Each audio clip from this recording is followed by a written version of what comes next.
혹시 요즘 누군가를 미워하고 계신가요?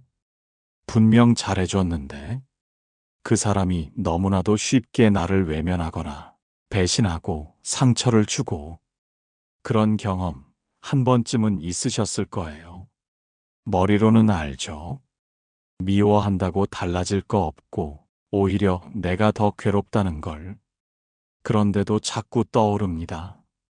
자려고 누우면 생각나고 말 한마디에 마음이 휘청이죠. 이런 마음 대체 어떻게 해야 할까요? 혹시 부처님이라면 이런 상황에서 뭐라고 하셨을까 궁금하지 않으세요?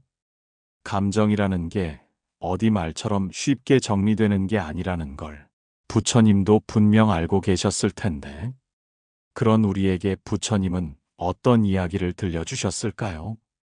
오늘은 그런 이야기를 함께 나누어 보려 합니다. 주변 사람이 밉다면 이리 하여라. 이 주제로 지금부터 부처님과 제자 사이의 대화 속에서 그 해답의 실마리를 하나씩 찾아가 보겠습니다. 그리고 그 속에서 내 마음을 어떻게 다스릴 수 있을지 우리 함께 차근차근 생각해 보면 좋겠습니다. 그럼 첫 번째 이야기부터 시작해 볼게요. 마음에 상처를 준 자를 용서할 수 없는 이유. 한 제자가 부처님 앞에서 말했습니다. 그날도 제자는 부처님 앞에 조용히 무릎을 꿇었습니다. 하지만 그의 얼굴에는 평소와는 다른 어두운 그림자가 드리워져 있었습니다. 세존이시여, 저는 왜 이렇게 괴로운 걸까요? 부처님은 말없이 제자의 얼굴을 바라보았습니다. 조용히 눈을 감고 숨을 고르던 제자가 입을 열었습니다. 전 그 사람을 잊을 수가 없습니다. 몇 해 전 저를 모욕하고 무너뜨렸던 그 사람. 이제는 제 곁에 없지만 그의 말과 행동은 여전히 제 가슴에 날을 세우고 있습니다. 어떤 날은 웃고 있어도 문득 그 얼굴이 떠오르고, 어떤 날은 그 사람보다 더 잘 살아야겠다는 생각에 잠도 못 자며 분노합니다. 저는 왜 이 미움을 놓지 못하는 걸까요? 제자의 말이 끝났을 때 부처님께서는 조용히 말씀하셨습니다. 그대는 독이 든 잔을 매일 마시고 있구나. 제자는 깜짝 놀랐습니다. 독이요? 부처님은 고개를 끄덕이며 부드럽게 말씀하셨습니다. 그대는 매일 독을 마시며 그 사람이 아프기를 바라고 있네. 하지만 실은 그대의 마음이 타들어가고 있지. 상처를 준 이가 그대의 안에 살도록 허락하는 한 그는 계속해서 그대를 해칠 것이네. 제자의 눈가에 눈물이 맺혔습니다. 저는 단지 그 사람이 너무 억울하게 저를 괴롭혔기에 그를 잊는 건 마치 그 고통을 아무 일도 아닌 것처럼 묻는 것 같아서요. 부처님은 조용히 미소 지으셨습니다. 그대가 그를 용서한다고 해서 그 일이 없던 일이 되지는 않네. 용서는 그를 위한 것이 아니라 바로 그대를 위한 것이네. 그날 이후 제자는 조금씩 그 사람을 내려놓기 시작했습니다. 용서하지 않겠다고 다짐했던 과거의 맹세를 끊고 스스로를 자유롭게 해주기로 결심한 것이지요. 여러분은 어떠신가요? 누군가에게 받았던 말 한마디, 누군가의 차가운 태도, 혹은 과거에 겪었던 외면과 배신 때문에 여전히 마음속에 분노나 억울함이 남아있진 않으신가요? 그 사람은 이미 내 삶에서 멀어졌을지 모릅니다. 하지만 그 사람은 아직도 내 마음속에서 나를 괴롭히고 있진 않으신가요? 부처님께서 말씀하셨죠. 그대는 독이 든 잔을 매일 마시고 있구나. 미움은 사실 상대를 향한 것이 아니라 내 마음에 쌓이는 독입니다. 계속해서 상대를 떠올리며 분노하면 그 사람은 몰라도 나는 점점 병들어가요. 물론 쉽게 잊히지 않죠. 상처가 깊을수록 나를 지키기 위해 더 움켜쥐게 됩니다. 그런데 그 움켜쥔 것이 나를 점점 아프게 만들고 있다는 걸 우리는 너무 늦게 깨닫는 경우가 많습니다. 마음속에서 그 사람을 계속 붙들고 있는 한 그는 오늘도 내 감정, 내 삶, 내 시간 위에 살아 있습니다. 하지만 그 사람을 놓는 순간 우리는 다시 오늘의 나를 살 수 있어요. 오늘 하루 나를 아프게 했던 누군가가 문득 떠오르신다면 이 질문 하나를 마음에 새겨보세요. 지금 이 미움, 정말 계속 마셔야 할 잔인가요? 상처는 있었지만 그것을 계속 붙들 것인지, 이제는 놓아줄 것인지는 나의 선택입니다.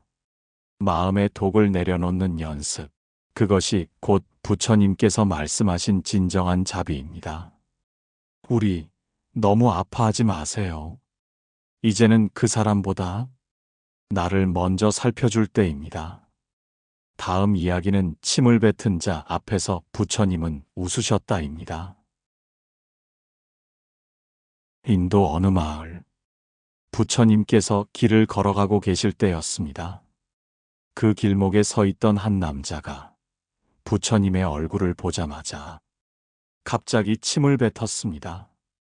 조용하고 평온했던 길 위에 갑작스러운 모욕이 던져졌죠. 주변에 있던 제자들은 깜짝 놀라 눈을 동그랗게 떴고 어떤 제자는 금방이라도 뛰어올라 그 남자를 혼내줄 기세였습니다. 하지만 그 순간 부처님은 조용히 웃으며 이렇게 말씀하셨습니다.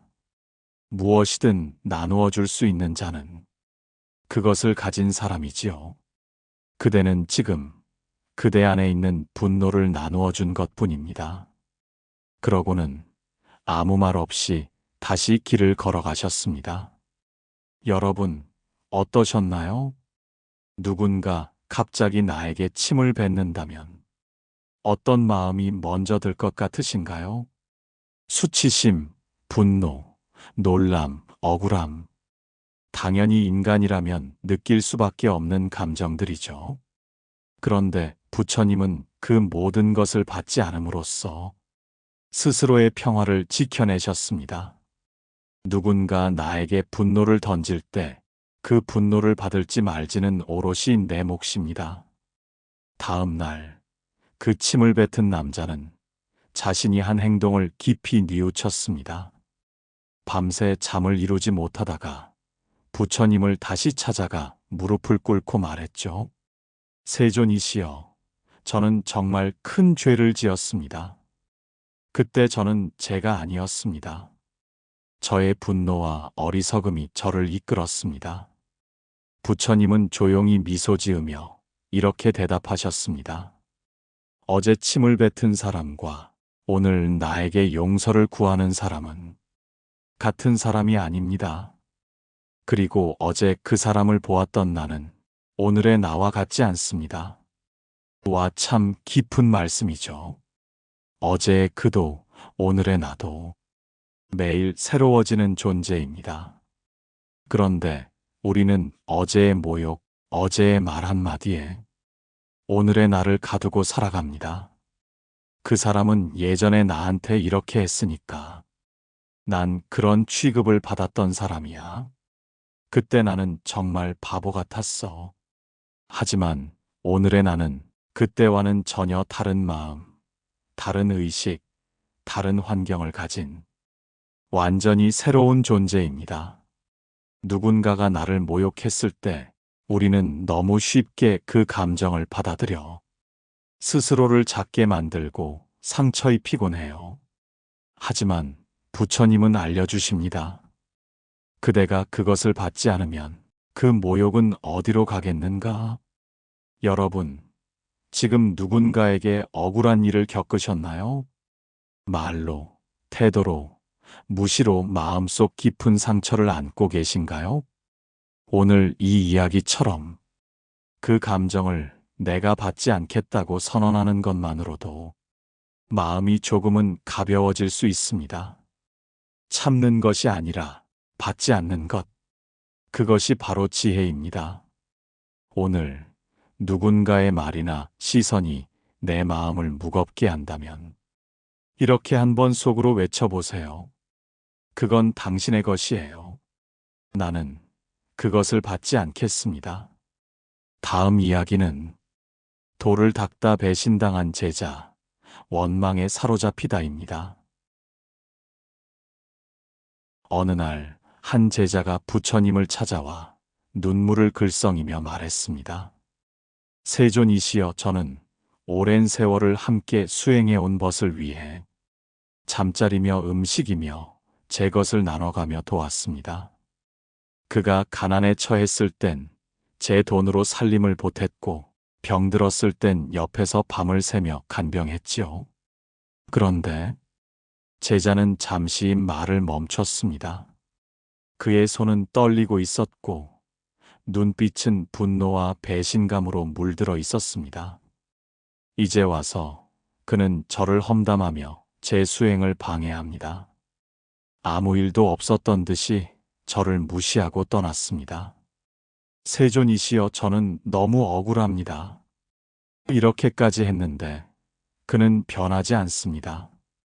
부처님은 조용히 제자의 눈을 바라보시며 말씀하셨습니다. 그대는 공덕을 쌓은 것이지 거래를 한 것이 아니네. 제자는 멈칫하며 부처님을 바라보았습니다. 공덕이요? 부처님은 고요한 음성으로 말씀하셨습니다. 그대가 그를 돕고 함께 했던 시간은 그의 변화나 반응을 바라며 한 것이었는가? 아니면 그저 자비의 마음에서 한 것이었는가? 여러분, 혹시 여러분도 이런 마음 가져보신 적 있으신가요? 저 사람 위해서 내가 얼마나 했는데, 내가 먼저 연락하고 도와줬고 희생도 했는데, 그런데 돌아오는 건 상처와 무시뿐이야. 때로는 정말 마음을 다했는데 상대는 그 마음을 알아주지 않을 때가 있습니다. 심지어 그 마음을 짓밟고 떠나기도 하죠. 그런데 그 순간 우리는 자신도 모르게 마음속에 거래의 마음을 품고 있었다는 것을 깨닫지 못합니다. 내가 이렇게 해줬으니 너는 반드시 달라져야 해. 내가 베풀었으니 너는 적어도 감사해야 해. 부처님은 우리에게 알려주십니다. 진짜 공덕은 대가를 바라지 않는 선행에서 생깁니다. 그것이 진심이었다면 그 마음은 이미 나의 업이 되었고 좋은 인연으로 쌓였기에 상대가 어떻게 반응하든 흔들릴 필요가 없습니다. 제자는 그제야 조용히 눈을 감았습니다. 부처님은 마지막으로 덧붙이셨습니다. 그대가 그에게 베푼 마음은 그대로 하늘에 기록되었네. 그 사람이 아니라 그대 자신을 위한 선업으로 남게 된 것이니라. 누군가를 도왔는데 상처를 받으셨나요? 내가 다가갔는데 외면당하셨나요? 그럴 때 이렇게 마음속으로 되뇌어 보세요. 나는 거래를 한 것이 아니라 공덕을 쌓은 것이다. 세상은 바로 돌아오지 않을 수 있어도 그 선한 씨앗은 반드시 다른 인연으로 피어나게 됩니다. 공덕은 보이지 않는 곳에서 자라고 거래는 보이는 곳에서 시듭니다. 여러분의 선한 마음이 언제나 헛되지 않기를 바랍니다. 내 마음에서 나간 선행은 결국 내 마음으로 다시 돌아오게 되니까요. 다음 이야기는 가족에게 상처받은 이의 고백입니다. 누구보다 내 편일 줄 알았던 사람에게 가장 깊은 상처를 받아본 적 있으신가요? 왜 내 자식은 날 이렇게 무시하지? 왜 내 형제는 나를 함부로 대하지? 가족이라는 이유로 더 아프고 더 힘들다. 이런 마음, 혹시 여러분도 품어본 적 있으신가요? 오늘은 그 상처를 조금은 다른 시선으로 바라볼 수 있는 부처님과의 한 대화를 함께 나누어 보려 합니다. 어느 날 한제가 제자가 부처님을 찾아와 괴로운 얼굴로 절을 올렸습니다. 그의 눈가는 지쳐 있었고 목소리엔 억울함이 가득했습니다. 세존이시여, 제 자식이, 그리고 제 형제가 저를 무시하고 외면합니다. 젊은 날 저는 그들을 위해 모든 것을 내어주었는데 이제는 제가 불편한 짐처럼 여겨집니다. 그는 고개를 숙이며 한숨처럼 말했습니다.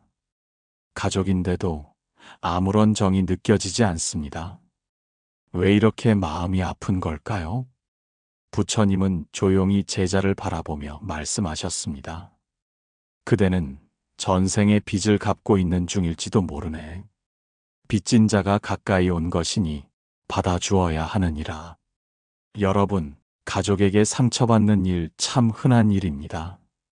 하지만 그만큼 가장 감추기 힘들고 회복하기 어려운 상처이기도 합니다. 왜 그럴까요? 친구에게 받은 상처는 멀어지면 그만이지만 가족은 피할 수 없는 인연으로 곁에 있기 때문입니다.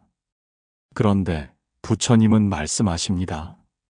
가까운 인연일수록 깊은 업의 인연이 남아있을 수 있다고요.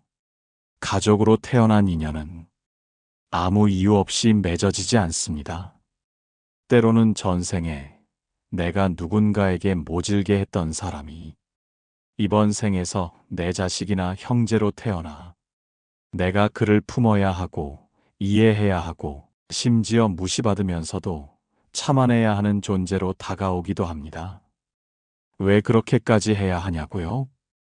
그 인연이 끊어지지 않았기 때문입니다. 제가 제자는 부처님의 말씀을 듣고 조용히 물었습니다. 그럼 저는 그저 참고 살아야 하나요?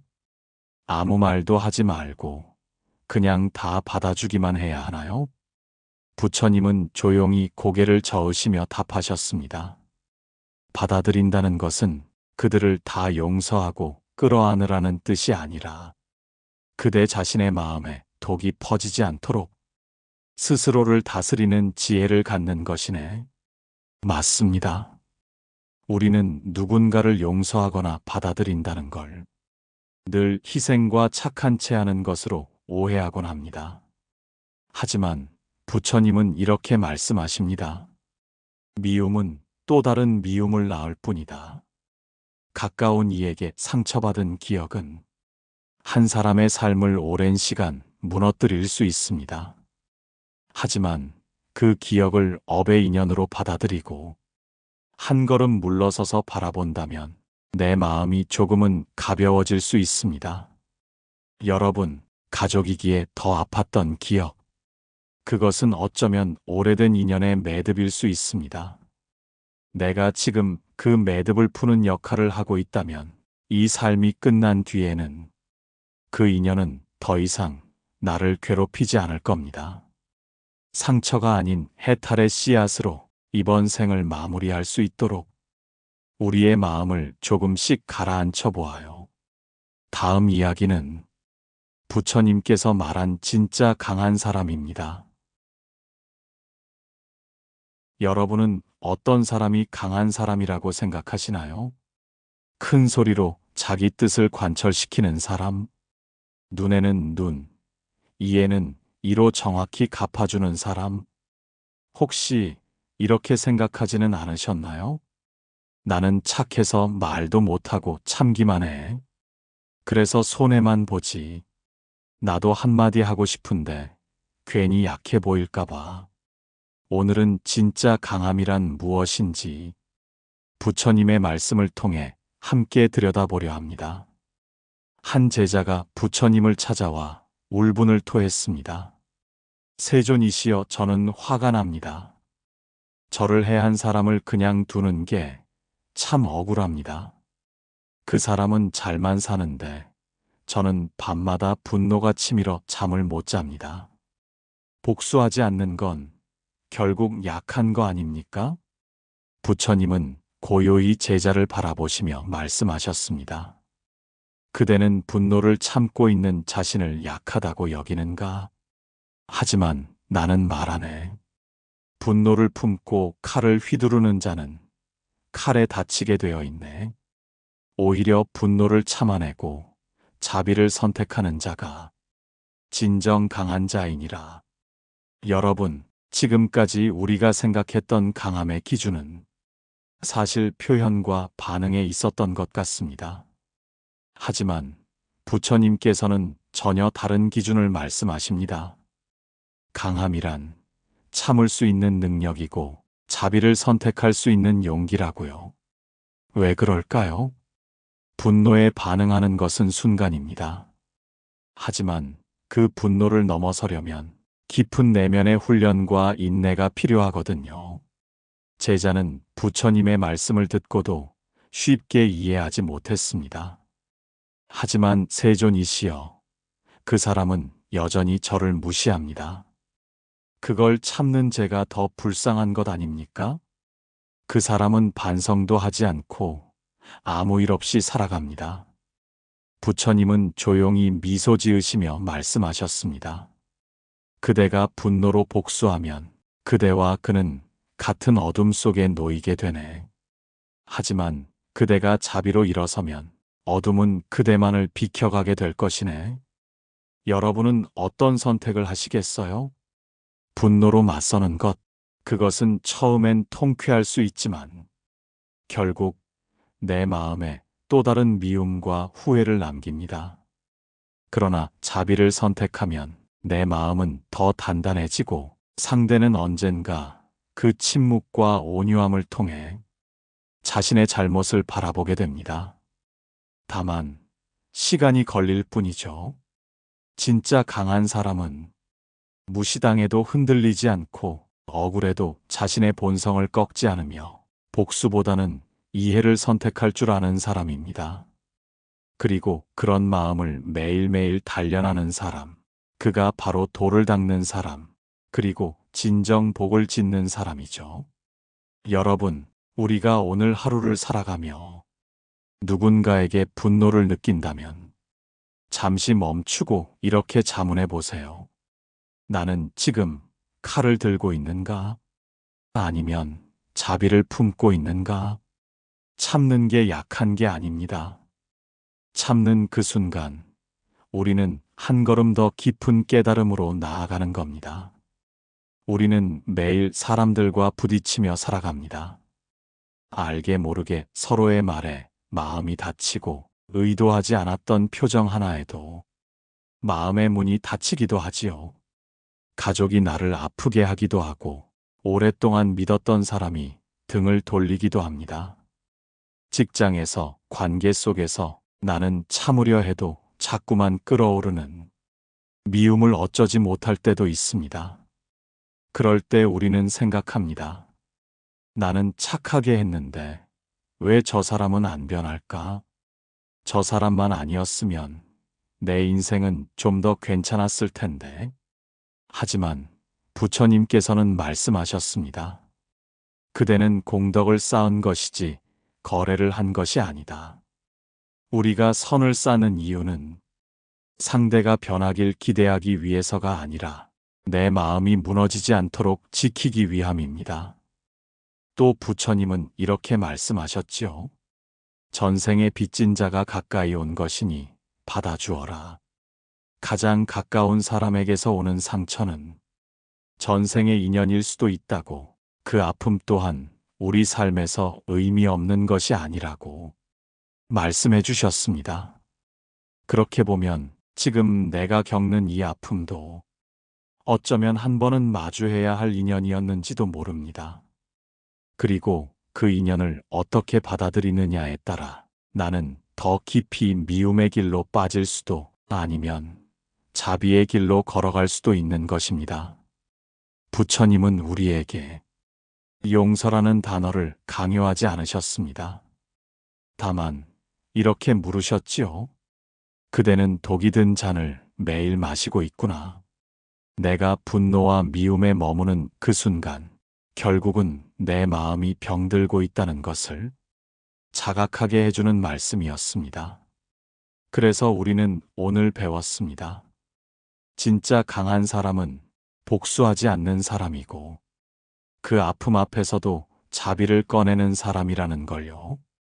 내일 아침 그 사람을 다시 만난다면 어떻게 할까요? 아무 일 없던 척 웃을 수는 없을 겁니다. 하지만 한 걸음 물러서며 이 말 한 줄을 마음에 품어보세요. 나는 지금 독을 마실 것인가, 아니면 자비를 꺼낼 것인가. 그 선택은 단 한순간일 수도 있지만 그 순간의 자비가 내 삶 전체를 바꾸는 시작이 될 수 있습니다. 미움은 쉽게 피어나고 쉽게 자라지만 자비는 한 번 마음속에 자리를 잡으면 나를 지켜주는 큰 울타리가 됩니다. 그렇게 하루하루 미움이 일어날 때마다 부처님의 말씀 한 줄을 떠올려 보세요. 부처님은 우리에게 사람이 아닌 그 상황에서의 내 마음에 집중하라고 하셨습니다.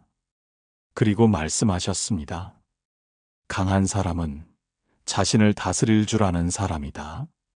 여러분, 혹시 지금도 미움으로 괴로운 사람이 있다면 오늘 이 이야기를 가슴 깊이 새겨보시기 바랍니다.